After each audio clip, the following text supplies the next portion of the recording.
مسیح یسوع کے عظیم جلالی اور بابرکت نام میں آپ سبھی سننے اور دیکھنے والوں کو میری طرف سے سلام۔ میرے عزیز ساتھیوں، جیسا کہ آپ سبھی جانتے ہیں کہ آج ہولی تھرسڈے یعنی عید فصح ہے۔ آج ہمارا سبجیکٹ عید فصح ہے۔ عید فصح پہ میں نے 3 ٹاپک تیار کرے ہیں۔ پہلا ٹاپک ہے یہ عید کیوں اور کب منائی گئی۔ اس کا مطالعہ ہم عہد عتیق خروچی کتاب اس کا 12ویں باب اور 21ویں آیت سے کرتے ہیں۔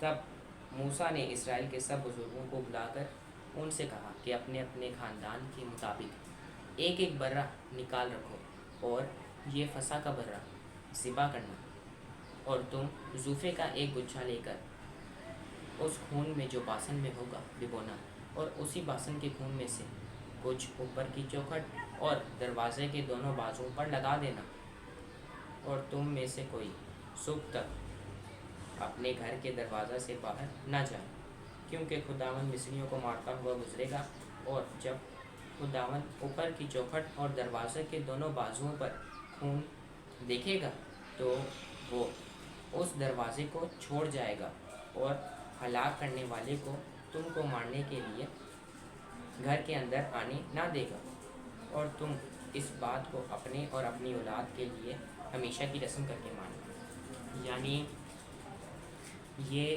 مصریوں پہ خدا نے جو 10 بلائیں بھیجی تھیں، 10 میں سے یہ آخری بلا ہے جس میں خدا نے بنی اسرائیل کو حکم دیا کہ تم لوگ برے ذبح کرو اپنے گھر کے مطابق جو تم لوگ آرام سے کھا سکو، اور یہ برا ذبح کر کے اس کا خون باسن میں لینا۔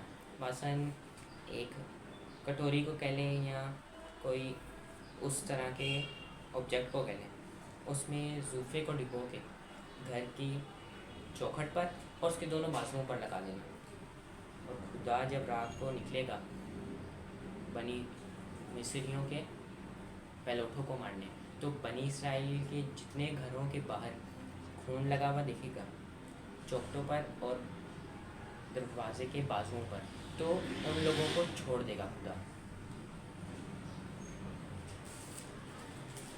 12ویں باب کی 43 آیت میں آئے تو وہاں خدا نے بتایا کہ یہ اس کو جو فصح ہے اس کو کھائے گا کون کون۔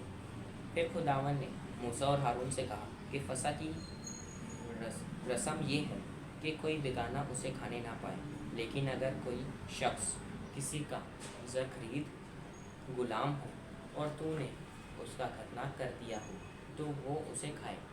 یعنی جس کا ختنہ ہوا ہے اور وہ یہودیت میں شامل ہے، پہلے یہودیت میں شامل ہونے کے لیے ختنہ ضروری تھا، ایسے تو جس کا ختنہ ہوا ہے اور وہ وعدے کا فرزند ہے اور یہودیت میں شامل ہے، وہ صرف یہ فصح کو کھا سکتا ہے۔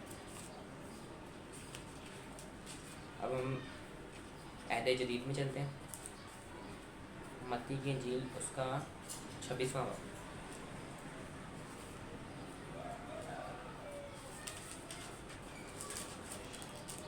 اس میں ہم دیکھیں گے کہ مسیح خداوند نے عید فصح کیسے منائی اور کس کے ساتھ منائی۔ اس کے 17 باب سے لے کے 23 باب کا مطالعہ کریں گے ہم۔ اور عید فصح کے پہلے دن شاگردوں نے یسوع کے پاس آ کر کہا، تو کہاں چاہتا ہے کہ ہم تیرے لیے فصح کھانے کی تیاری کریں؟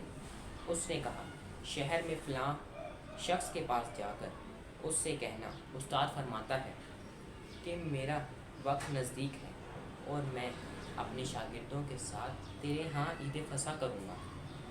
اور جیسا یسوع نے شاگردوں کو حکم دیا تھا انہوں نے ویسا ہی کیا اور فصح تیار کی۔ جب شام ہوئی تو وہ 12 شاگردوں کے ساتھ کھانا کھانے بیٹھا۔ یعنی مسیح خداوند نے 12 شاگردوں کو چنا۔ اس کے پیچھے یہ مقصد تھا کہ 12 شاگرد جو ہے مسیح کے چنے ہوئے تھے، اور 12 شاگرد جو ہے مسیحیت میں شامل تھے، کہ مسیحیت میں شامل ہونے کے لیے بپتسمہ ضروری ہے، اور ان 12 شاگردوں نے بپتسمہ لیا تھا۔ اگر مسیح خداوند یہ بپتسمے کا کانسیپٹ نہ رکھتے تو انہوں نے 7 روٹیوں سے 7,000 کو سیر کرا، پھر 5 روٹیوں سے 5,000 کو سیر کرا، تو کیا عید فصح کے موقع پہ وہ اور لوگوں کو شامل نہیں کر سکتے تھے؟ پر انہوں نے ان کو چنا جنہوں نے بپتسمہ لیا تھا، اور انہیں 12 کے ساتھ اس نے کھانا کھایا۔ اسی لیے آج ہم بھی بپتسمہ دے کے پھر پاک شراکت شروع کرتے ہیں۔ نیکسٹ ٹاپک پہ آتے ہیں، عید فصح میں پیر دھونے کی رسم۔ یوحنا کی کتاب، یوحنا کی انجیل، اس کا 13 باب اور اس کی 5ویں آیت۔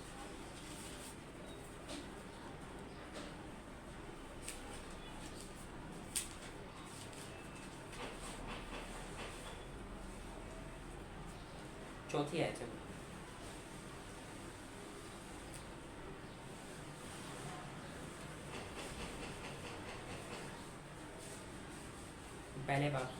پہلی آیت سے پڑھنا شروع کرتے ہیں۔ عید فصح سے پہلے جب یسوع نے جان لیا کہ میرا وقت آ پہنچا کہ دنیا سے رخصت ہو کر باپ کے پاس جاؤں، تو اپنے ان لوگوں سے جو دنیا میں تھے جیسی محبت رکھتا تھا آخر تک محبت رکھتا رہا۔ ابلیس شمعون کے بیٹے یہودا اسکریوتی کے دل میں ڈال چکا تھا کہ اسے پکڑوائے تو شام کا کھانا کھاتے ہوئے یسوع یہ جان کر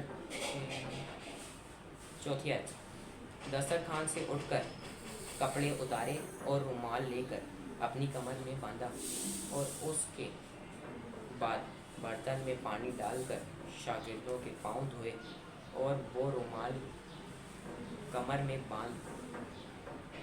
باندھا تھا اس سے پوچھنے شروع کیے۔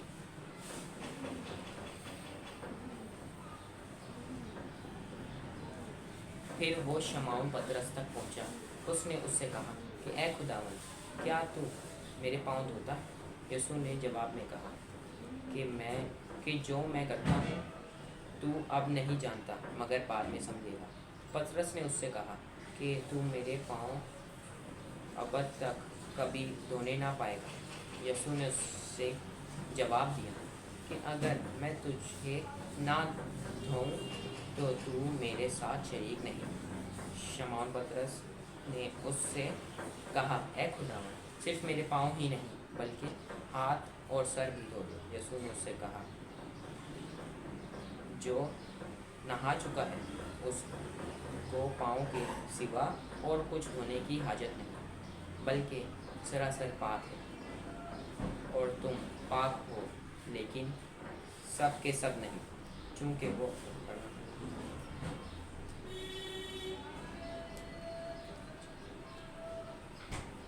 12ویں آیت، پس جب وہ ان کے پاؤں دھو چکا اور اپنے کپڑے پہن کر پھر بیٹھ گیا تو ان سے کہا کیا تم جانتے ہو کہ میں نے تمہارے ساتھ کیا کیا؟ تم مجھے استاد اور خداوند کہتے ہو، اور خوب کہتے ہو کیونکہ میں ہوں۔ پس جب مجھ خداوند اور استاد نے تمہارے پاؤں دھوئے تو تم پر بھی فرض ہے کہ ایک دوسرے کے پاؤں دھویا کرو، کیونکہ میں نے تم کو ایک نمونہ دکھایا ہے کہ جیسا میں نے تمہارے ساتھ کیا تم بھی ویسا ہی کیا کرو۔ یعنی اب عید فصح کے دن ہم پر یہ فرض ہے کہ ہم پاؤں دھونے کی رسم کو نبھائیں، کیونکہ خداوند یسوع مسیح نے کہا کہ جیسا میں نے کیا ہے تم بھی ویسا کیا کرو،